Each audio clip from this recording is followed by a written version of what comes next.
میرے دوستو، اللہ تبارک و تعالیٰ جس بندے سے محبت فرماتے ہیں اس میں دو نشانیاں ظاہر فرماتے ہیں۔ وہ دو نشانیاں کون سی ہیں وہ میں آپ کو بتلاتا ہوں، میری بات کو ذرا غور سے سنیں۔ ایک محدث تھے بہت بڑے جو حدیث کا سبق پڑھاتے تھے، ساری زندگی ان کو حدیث پڑھاتے ہوئے گزر گئی۔ جب ان کا انتقال ہوا تو کسی نے ان کو خواب میں دیکھا، کہا حضرت آپ اللہ کے دربار میں جب پیش ہوئے تو آپ کے ساتھ کیا معاملہ پیش آیا؟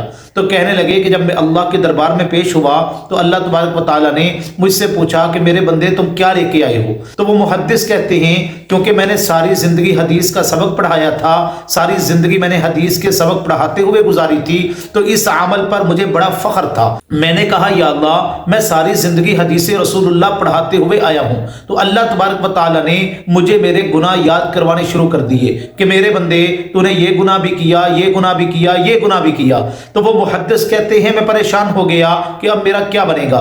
تو اچانک اللہ تبارک و تعالیٰ نے فرمایا کہ میرے بندے تیری ایک نیکی ہمارے پاس ایسی موجود ہے، اس نیکی کو قبول کرتے ہوئے میں آپ کی مغفرت کا فیصلہ فرماتا ہوں۔ تو میرے دوستو وہ نیکی کیا تھی؟ آئیے ذرا غور سے سنیں۔ یاد رکھیں کہ بعض اوقات انسان کو چھوٹی سی نیکی کرتا ہے لیکن وہ عمل، وہ نیکی اللہ کو اتنی پسند آ جاتی ہے، اسی نیکی پر بندے کی مغفرت کا اللہ فیصلہ فرما دیتے ہیں۔ کتابوں میں آتا ہے کہ ایک فاحشہ عورت جا رہی تھی، اس نے ایک پیاسے کتے کو پانی پلایا، یہ عمل اللہ کو اتنا پسند آیا، اللہ نے اسی پر ان کی مغفرت فرما دی۔ یہ محدث جو تھے اللہ تبارک و تعالیٰ نے ان کو ان کی نیکی یاد دلائی، فرمایا کہ وہ تیری نیکی یہ ہے کہ ایک مرتبہ آپ حدیث لکھ رہے تھے، آپ نے اپنے قلم کو جب سیاہی میں ڈالا تو اس قلم کے اوپر جو سیاہی تھی اس پر ایک مکھی آ کے بیٹھ گئی۔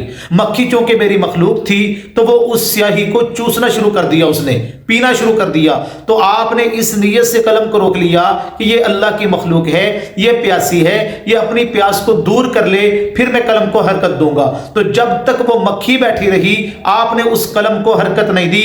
میرے بندے تیرا یہ عمل مجھے اتنا پسند آیا کہ تو نے میری مخلوق پہ ترس کھایا، آج میں تیرے اوپر ترس کھاتا ہوں، تیری اس نیکی کو قبول کرتے ہوئے تیرے باقی اعمال کو بھی قبول کرتا ہوں اور تیرے لیے مغفرت کا فیصلہ کرتا ہوں۔ تو میرے دوستو، اللہ تبارک و تعالیٰ کو کوئی بھی نیکی پسند آ سکتی ہے، اس لیے کسی عمل کو ہلکا نہیں سمجھنا چاہیے، کسی نیکی کو چھوٹی نیکی سمجھ کے درگزر نہیں کرنا چاہیے۔ پتہ نہیں وہی نیکی اللہ کو اتنی پسند آ جائے کہ اللہ اسی نیکی پر آپ کی اور ہماری مغفرت کا فیصلہ فرما دے۔ اللہ تو اپنے بندے سے محبت کرتے ہیں۔ حدیث مبارکہ میں آتا ہے اللہ تبارک و تعالیٰ فرماتے ہیں انی لکم محب، میرے بندو میں تو آپ سے پیار کرتا ہوں، آپ سے محبت کرتا ہوں، تم بھی تو میرے ساتھ محبت کرو نا۔ اب اللہ سے محبت کا مطلب یہ ہے کہ اللہ تبارک و تعالیٰ کے حکموں پہ چلیں، رسول اللہ صلی اللہ علیہ وسلم کے طریقوں پہ عمل کریں، اللہ کے احکامات کو ماننا، رسول اللہ کے طریقوں پہ زندگی گزارنا، یہ اللہ کی محبت ہے میرے دوستو۔ اور ایسے بندے کو اللہ اپنا محبوب بنا لیتے ہیں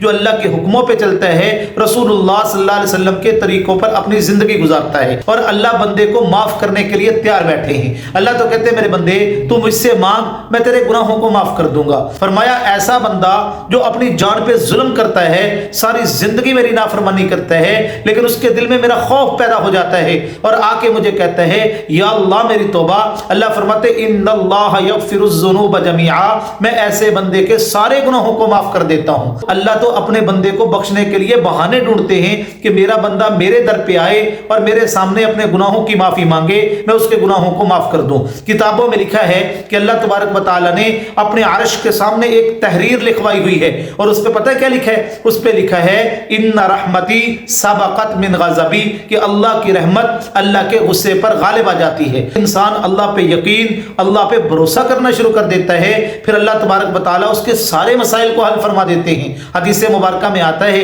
اللہ کے نبی علیہ السلام نے فرمایا، اللہ کہتے ہیں کہ اگر میرا بندہ میرے اوپر اتنا یقین اور بھروسہ کرنا شروع کر دے جیسے میرے اوپر پرندے بھروسہ کرتے ہیں، تو میں اس کو ایسی جگہ سے رزق دوں گا کہ اس کا وہم و گمان بھی نہیں ہوگا۔ یہ جو پرندے ہیں یہ صبح کو گھونسلوں سے خالی پیٹ نکلتے ہیں، ان کو کوئی پتہ نہیں ہوتا کہاں سے ان کو رزق ملے گا، لیکن جب شام کو گھر لوٹتے ہیں، جب اپنے گھونسلوں میں واپس آتے ہیں تو ان کے پیٹ میرے دوستوں بھرے ہوتے ہیں۔ تو جو پرندوں کو رزق کھلانے والی ذات ہے وہ اپنی اشرف المخلوقات بندوں کو کیسے رزق نہ دیں گے میرے دوستوں؟ جس بندے سے اللہ محبت فرماتے ہیں اس میں دو چیزیں ظاہر فرما دیتے ہیں۔ وہ دو چیزیں کون سی ہیں؟ پہلی چیز ہے امید اور خوف۔ جس بندے سے اللہ محبت فرماتے ہیں اس کے دل میں یہ دونوں چیزیں پیدا کر دیتے ہیں، ایک امید اور ایک خوف۔ اس کو اپنے رب کا خوف بھی ہوتا ہے، اپنے گناہوں کو یاد کرتے ہوئے وہ اللہ سے ڈرتا بھی ہے، توبہ بھی کرتا ہے، اور ایسا کرنے والا بندہ جو ہے اللہ کو بڑا پیارا لگتا ہے، اور اس کو امید بھی ہوتی ہے۔ جب وہ اللہ کی رحمت کو دیکھتا ہے تو اس کے دل کے اندر ایک امید اٹھتی ہے کہ میرا رب تو بڑا رحیم ہے، بڑا کریم ہے، میرے ساتھ رحم والا معاملہ فرمائے گا۔ وَكَانَ فَضْلُ اللَّهِ عَلَيْكَ عَظِيمًا، اللہ کا فضل بہت بڑی نعمت ہے میرے دوستو، تو وہ اللہ پہ امید بھی رکھتا ہے اور اللہ کا خوف بھی اس کے دل میں ہوتا ہے۔ اور دوسری چیز اللہ تبارک و تعالیٰ اس کے دل میں جو ظاہر کرتے ہیں وہ ہے میرے دوستو عبادت کا جذبہ، عبادت کا شوق، عبادت کی تڑپ۔ ایک نماز پڑھ کے آیا ہے، دوسری نماز کا اس کے دل کے اندر شوق پیدا ہوگا کہ کب ظہر کا وقت ہو میں مسجد میں جاؤں اور اللہ کی عبادت کروں۔ اگر عبادت کرنے کا، نیکی کرنے کا اس کے اندر جذبہ پیدا ہو رہا ہے، ایک عبادت کے بعد دوسری عبادت کی اس کو توفیق مل رہی ہے، تو وہ بندے کو سمجھ لینا چاہیے کہ اللہ ایسے بندے سے محبت کرتے ہیں، اسی لیے تو اللہ اس کو عبادت کی توفیق عطا فرما رہے ہیں۔ جس بندے سے اللہ محبت کرتے ہیں اسی کو اپنے گھر میں آنے کی توفیق عطا فرماتے ہیں، جس سے محبت نہیں ہوتی اس سے کبھی بھی اپنے گھر میں آنے کی اللہ توفیق نہیں دیتے۔ میرے دوستو، اللہ تبارک و تعالیٰ ان باتوں پر عمل کرنے کی توفیق عطا فرمائے۔